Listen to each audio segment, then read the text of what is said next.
ആണോ? എല്ലാവർക്കും മാല ഇഷ്ടപ്പെട്ടിട്ടുണ്ടോ? ഇതുവരെയുള്ള ആരെയും ചെയ്ത് നോക്കിയിട്ടുണ്ടോ? ഇനിയിപ്പോൾ ഓണമെല്ലാം വരുന്നത്.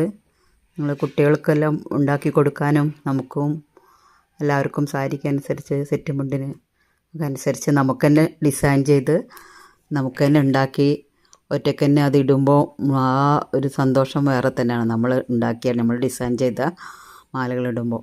അപ്പോൾ അങ്ങനെ എല്ലാവർക്കും ഒരു പ്രയാസവും കൂടാതെ ചെയ്ത് നോക്കാൻ പറ്റിയ ഒരു നെക്ലേസ് ടൈപ്പ് മണി കൊണ്ടുള്ള ഗോൾഡൻ ബീഡ്സും നല്ല പാലക്ക പോലുള്ള ചുവന്ന കല്ലുള്ള ലോക്കറ്റ് ഉപയോഗിച്ച് 5 ലോക്കറ്റുള്ള ഒരു മാലയാണ് ഞാൻ ഉണ്ടാക്കിയിരിക്കുന്നത്.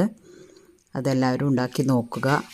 അത് 3 മുത്തിൻ്റെ ടൈപ്പ് 2 നൂലിലും ഞാൻ സ്വാഭാവികമായി പറയാറുള്ള പോലെ തന്നെ 2 സൂചികളിൽ ഡബിള് മാലേൻ്റെ ലെങ്ത്തിൻ്റെ 3 ഇരട്ടി നൂല് ഡബിളിലെടുത്തിട്ട് അത് ആദ്യം തുടക്കത്തിൽ കെട്ടി യോജിപ്പിച്ചിട്ട് കുളത്തിൻ്റെ വട്ടക്കണ്ണിയിൽ യോജിപ്പിച്ചിട്ട് ഇവിടേക്ക് വന്ന് കണക്ട് ചെയ്തിട്ട് 3 മുത്തുകൾ ഒരു സൈഡിൽ 2 സൈഡിലും ഓരോ മുത്തുകളും നടുക്കൊന്നും വരുന്ന വിധത്തിൽ കോർത്തിട്ട് ഒരു 30 എണ്ണം ഏകദേശം ആകുമ്പോൾ ലോക്കറ്റ് കോർത്തിട്ട് പിന്നെ അതിനൊരു 10 എണ്ണം ഇടവിട്ടിട്ട് എല്ലാ ലോക്കറ്റും കോർത്ത് വീണ്ടും 30 എണ്ണം കോർത്ത് അപ്പുറത്തെ കുളത്തിൻ്റെ വട്ടക്കണിയുമായിട്ട് യോജിപ്പിച്ച് കഴിഞ്ഞാൽ ടൈറ്റാക്കി കെട്ടി ഗമ്മ് പുരട്ടി അത് പണി പൂർത്തിയാക്കാം. നൂല് കാണില്ല. കാണുന്ന ഭാഗത്ത് വേണമെങ്കിലും എന്തെങ്കിലും മുത്തോ പശ ഉപയോഗിച്ചിട്ട് അല്ലെങ്കിൽ ചക്കിരിയോ എടുത്ത് വെച്ച് കഴിഞ്ഞാൽ അത് കാണില്ല. ബാക്ക് സൈഡിൽ സ്വർണം പോലെ തന്നെയാണ്. സെറ്റ് മുണ്ടിൻ്റെ കൂടെയും പട്ടുസാരീൻ്റെ കൂടെയും പാവാട ബ്ലൗസിൻ്റെ കൂടെയൊക്കെ ഇടാൻ പറ്റിയ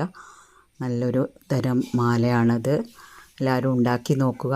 എല്ലാവർക്കും ഇഷ്ടപ്പെട്ടെങ്കിൽ മറ്റുള്ളവർക്ക് സെൻഡ് ചെയ്ത് കൊടുക്കുക. സബ്സ്ക്രൈബ് ചെയ്യുക. പിന്നെ അഭിപ്രായങ്ങൾ എന്തെങ്കിലും ഉണ്ടെങ്കിൽ പറയണം. എന്താണെങ്കിലും അല്ലെങ്കിൽ എന്തെങ്കിലും ചോദിക്കണമെങ്കിൽ ചോദിക്കാം.